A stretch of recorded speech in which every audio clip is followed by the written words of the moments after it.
நண்பர்களுக்கு வணக்கம். அடுத்து நம்ம பார்க்கக்கூடிய கதை சொல் ரகசியம். பத்மநாபன் ஏட்டுச் சுவடிகளையெல்லாம் மனப்பாடம் பண்ணி இருந்தான். அதனால எந்த புலவரை பார்த்தாலும் வாதத்துக்கு கூப்பிட்டுக்கிட்டே இருந்தான். உருப்படியா எதுவும் செய்யாம வெட்டி வாதத்திலேயே நாட்களை கழிக்கிறானேன்னு பத்மநாபனோட அம்மா தன்னோட தமையன்கிட்ட சொல்லி புலம்புனான். முத்தம்மா, கவலைப்படாத. என்னோட மக தாரிணி ரொம்ப கெட்டிக்காரி. உன் பிள்ளைய திருத்துனா அவளை மருமகளா ஏத்துக்குவியா அப்படின்னு கேட்டாரு தமையன். அழகும் அறிவும் நிறைஞ்ச உன்னோட பொண்ணை மருமகளாக்கிக்கிறதுக்கு கசக்குமா என்ன அப்படின்னா முத்தம்மா. பத்மநாபனை சந்திச்சாரு மாமா. பத்மநாபா, எங்க ஊர்ல ஒரு பண்டிதர் இருக்கிறாரு. அவரோட வாதம் செஞ்சு ஜெயிச்சா நீ ஒரு பெரிய புலவன் அப்படின்றத ஒத்துக்கிறேன்னு சொன்னாரு. அன்னைக்கே மாமா கூட புறப்பட்டான் பத்மநாபன். மாமா வீட்டுக்கு வந்ததும் பண்டிதரை எப்ப சந்திக்கலான்னு பரபரத்தான். இரு, அவசரப்படாத. நான் போய் பண்டிதரை பார்த்து நேரமும் இடமும் குறிச்சிட்டு வர்றேன்னு போனாரு மாமா. மாமனோட வரவை ஆவலோடு எதிர்பார்த்துக்கிட்டு இருந்தான் மருமகன்.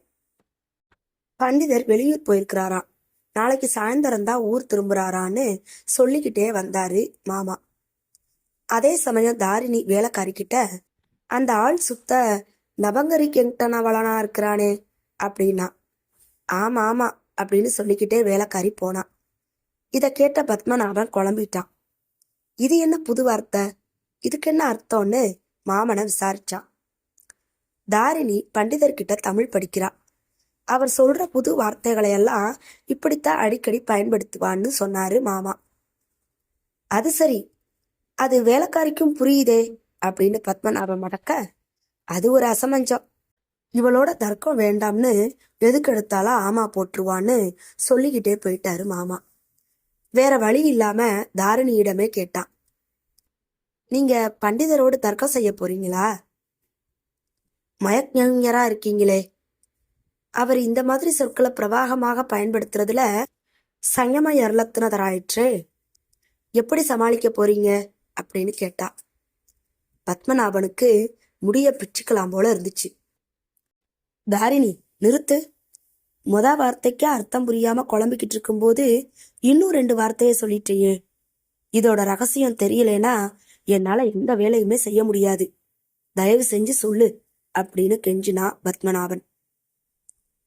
அத்தா, இதோட அர்த்தத்தை நான் சொல்லணும்னா 2 நிபந்தனைகளுக்கு நீங்க சம்மதிக்கணும். முதலாவது நிபந்தனை, இனிமேல் வீண் வாதங்கள்ல காலம் கழிக்காம உருப்படியா சம்பாதிக்கணும். 2வது நிபந்தனை, உடனடியா நம்ம திருமணத்துக்கு சம்மதம் சொல்லணும் அப்படின்னு சொன்னா தாரிணி. பத்மநாபனும் ஒத்துக்கிட்டான். ஒவ்வொரு எழுத்துக்கும் அடுத்துள்ள எழுத்தை நீக்குனா அர்த்தம் புரியும்.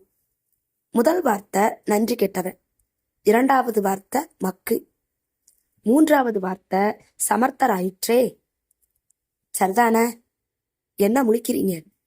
சில சமயம் குழப்புறதுக்காக இட்ட இன்ன இத்தன்னு வந்தா நடுவுல எழுத்து வராது. புரிஞ்சிச்சா அப்படின்னா தாரிணி. பத்மநாப முகத்துல அசடு வழிஞ்சிச்சு. இத புரிஞ்சுக்கிட்டு தர்க்கம் பண்றது ரொம்ப கஷ்டம். நான் பண்டிதரோட வாதாட விரும்பல, ஊருக்கு போறேன்னு புறப்பட்டான். ஐயோ அசடு அத்தான், நான் தான் பண்டிதர் போதுமா?